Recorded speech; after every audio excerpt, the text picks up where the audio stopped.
So I grew up in a home that from the Bible Belt, where I knew a lot about God. I knew a lot about the Bible when I was little, but my parents were divorced. My mom and dad split when I was a baby. My mom married my stepdad like pretty quick after that. And so I grew up in a house that was broken, a lot of sin, and a bad misunderstanding of God. And all I knew, at 5 years old, I had Exodus 20 memorized, and all I could think about with God was, he's a man that's ready to bring the punishment. So I had to live this right way to avoid the punishment. And it wasn't until I was 7 that both of my biological parents, came to know Christ separately, and I started going to church regularly. So my mom became a Christian, my dad became a Christian, and then whatever house I was at, we were going to church.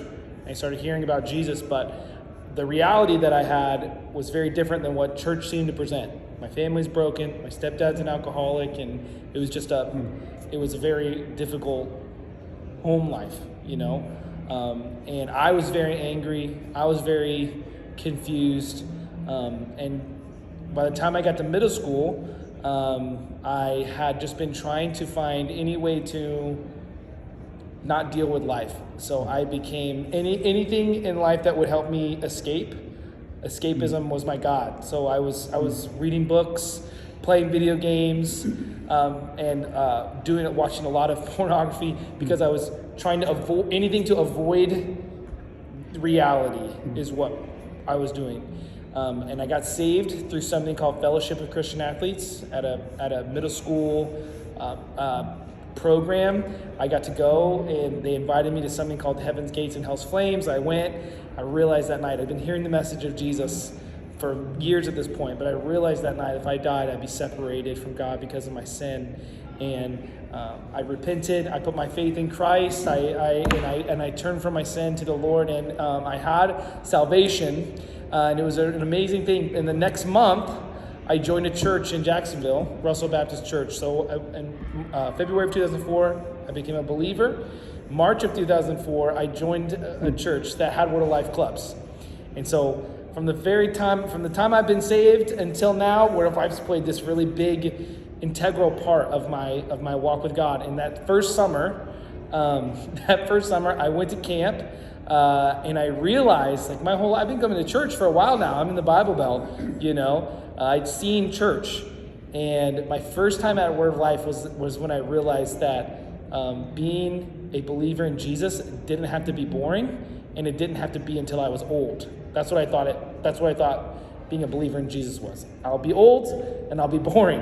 And camp showed me that being a Christian is a lot of fun. And so I was like, man, it kind of glued me to this church. Coming to camp, I was like, this is the spot I want to be. And then my church that I was doing at the time, clubs did Teens Involved. And they said, Brian, would you like to do Teens Involved? And I felt so, seeing that they were like, hey, we think you'd be good at this. And that's how I got really involved in the church. So no matter what was going on at home, church became my constant. And I was doing Teens Involved, where we were competing. I did my first year I did 13 events. I was doing everything I could. What kind of events? So Teens Involved, I did prose, so short story writing, where I got to share the gospel in writing. And then I did drama. I did music, so I did a group and I did a solo. I did preaching. I also did quizzing. And so quizzing, I would say, is the part that was actually the most challenging, because I started learning. I had to memorize the lessons, and the lessons I didn't realize at the time were just theology. And when I came to Bible study, I realized how much I knew, but I just thought they were lessons. And so we were memorizing biblical terms. We were memorizing things like propitiation. And at the time, I'm just thinking it's a vocab word I'm learning. I didn't think about I'm learning deep theology here. I was just memorizing lessons and verses to win. and the Lord was getting the word into my heart. And so I started doing that, and at the same time, the Word of Life had a thing, I'm sure they still do this, but at the time it was called Discipleship in Action. I don't know if that's still what it's called today, but Discipleship in Action, where I had the same discipleship leader from 8th grade to 12th grade. And what we would do is he would challenge us to be doing our Word of Life quiet time, so I learned what it meant to be doing my quiet time. But the best part about Discipleship in Action for me as a teenager was I come from a poor place, was if I did everything that they asked me to, I got to go to camp. What were some of the things that were involved? So I had to, the Discipleship Action was doing faithful quiet time. So the local church missionary or the youth ministry coach would come and check our devotional. Have I been faithful and do my quiet time? And then I had to take a verse test, so I had to memorize about 40 verses a year roughly. And so we take a verse test, I had to pass that. And then we have different Christian discipline opportunities to further our faith. So, you could do different things. They gave you options from what I remember. So I could go and share my faith, like if I've shared my faith with someone by giving them a tract, or have I invited someone to church, those kinds of things. They had different things you could do to get you had to do a certain amount of them to get the scholarship. Mm-hmm. And so me and my brother and my sister, we're poor. We all wanted to go to camp. And so we threw ourselves at that to be able to afford to come to camp. And again, I'm getting all of this great Bible. I'm learning how to live a Christian life, but I don't really understand it at the moment. I'm just, my destination, I'm just going to camp. That's what I'm thinking about. And so that was most of high school, is me going, I'm doing Teens Involved, I'm doing my Discipleship in Action, I became a faithful member of my church, and I was going to camp every year and competing in Teens Involved. And I preached my first sermon when I was 15, because Word of Life was like, hey, you want to do it? We're going to have you do it. And I learned how to write a sermon. I learned how to do a topical versus evangelical, and I learned how to share the gospel. It was a very cool thing as a teenager at the time, because my church was just basically saying, we think you can do this and you should. And so we started, it just started this path of learning about the Bible, growing, but what I realized was I was learning about the Bible, but I started this Christian, what I call the Christian roller coaster, where I get excited about Jesus. I love my church, and I was a devoted member of my church, and I was growing. But where I come from, everybody is one way at church and one way at school. And so Discipleship in Action, Teens Involved, is what glued me to church. And it was what helped me get through. I had good friends. I met Ryan Arnold. I don't know if Ryan Arnold and I have been friends for 20 years. So the Arnold family, they helped me get through some really hard times in my life through high school, because the Teens Involved, the Word of Life stuff had just grabbed me in my heart and what I wanted to do during high school. It helped give me community. It helped give me this sense of purpose outside of all the bad things happening at home and doing well at school. And so throughout that whole process, the Lord was hiding in my heart His Word and His purpose. But I was really struggling with living this way at school and publicly, and then this way at church. And I was trying to do both. And after I graduated high school, I got involved with the wrong friends. In fact, my last year at camp was actually my junior year. And that summer, I made a commitment. I threw a stick in the fire at camp that summer in Florida, and I told God I would give Him a year at the Bible Institute. I knew that that's what God wanted me to do. And then I got back home, and I got involved with the wrong friends that year, and I ended up convincing myself that Word of Life was not the place I should go. I'm going to go to community college, and at community college is where what I'll do is I'll just get my degree in music, and then I'll use music at a church. That's what I kind of made it, assuage my conscience almost, like, oh, well, I'll use it at church. So I'll go get a music degree. That's what I want to do. And then I'll do this at church. And after I graduated high school, I involved the wrong friends. I started going to a state school, and I began the process of walking away from my faith in Christ. I wasn't going to church. I wasn't In fact, I was doing the opposite. I started going to parties. I joined a fraternity, and started experiencing a different life than I'd ever had up until that point, as far as like committing myself to sin, because I've been trying to live a pure life. I wasn't doing it perfectly, but I was trying. And that first year of college is what I call like my Jonah year. Everything that could go wrong that year did go wrong. I was kicked out of school, like college. Like they tried to charge me out-of-state tuition 3 times. And I got kicked out.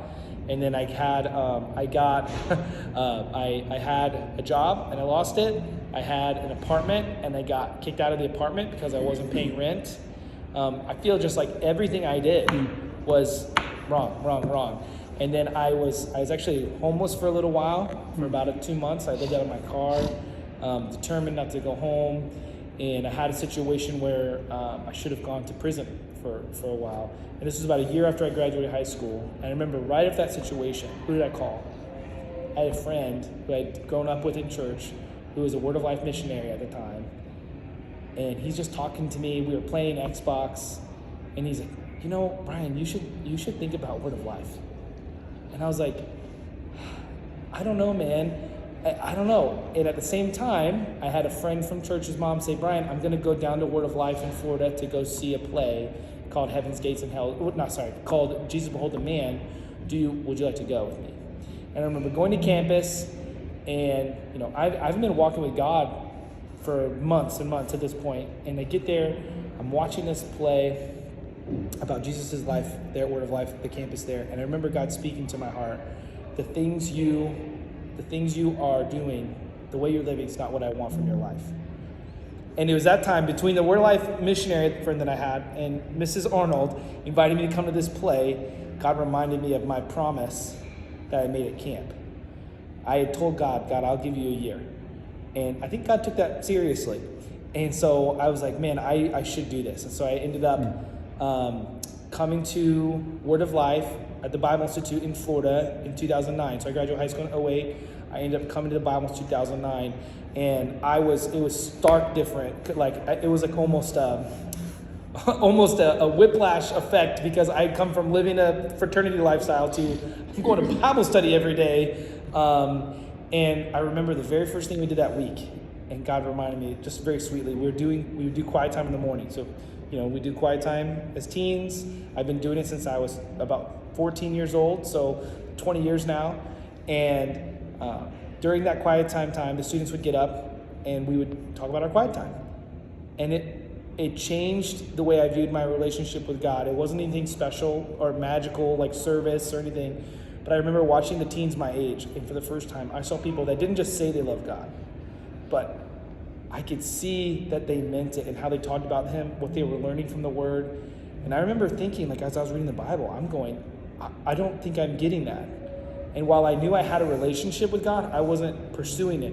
And all those little things that God had been planting in my heart from the time that I had just joined church, God was slowly bringing back into remembrance and going, wow, look at, and I was like, wow, I have this wealth of knowledge, but I haven't been applying it.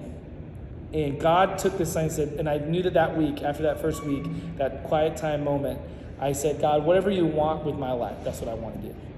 And I just had this my own mini campfire moment with God, and said, God, whatever you want for my life, whatever you want me to do, whoever you want me to be, that's the thing that I want to do. That's who I want to be. And when I look back on it, my stepdad's an alcoholic. My mom was not a strong believer. I had every reason to not be following God today. And I think about Paul using that verse in Corinthians. He says, by God's grace, I am what I am. And that year at the Bible Institute just radically transformed my life. I got my brother to come and my sister to come. I ended up getting my mom, after she divorced my stepdad, to come be a student at the Bible Institute, because it's meant so much to me. And she's now got her 2 master's degrees and is working for the largest foster care organization in Florida, living her life for Jesus, which is so fun. So is my sister and my brother. And that all started with Word of Life, doing camp and doing quiet time, doing teens involved, where God was going, I have something better for you. And it took me a while to get on board, but everything was solidified and growing there. The seed that was planted through Word of Life in high school grew after some difficult times. And so now I love being able to work for Word of Life. I'm the dean of the enrollment for the school. I get to help other kids think through that decision is, should I go to Word of Life, should I not? And I get to go, hey, Word of Life is not going to disappoint you. Why? Because God's not going to disappoint you. If you want to take your relationship with God seriously, there's nothing better than doing something like this and getting to know what you believe and why. And so that's a little bit of my story. I love Paul, the verse in Corinthians, Paul says he's defending his apostleship. I'm not an apostle, but he says, by God's grace, I am what I am. And I think about that all the time. I feel like I have every reason to not be here, to not be loving the Lord, to not be living a life that honors God. And by His grace and mercy, I have more than I could ever have imagined. I have. And I'm not saying that you should love God to get things, right? I'm just saying that God has blessed me in a way that I didn't think was possible. And I met my wife here at Word of Life. My brother and I are the only people in our family to have a marriage that has lasted longer than 5 years. I mean, I just think about that and I go, man, God's grace and mercy and Word of Life has been with me every step of the way, helping me in my journey, and it's been a blessing.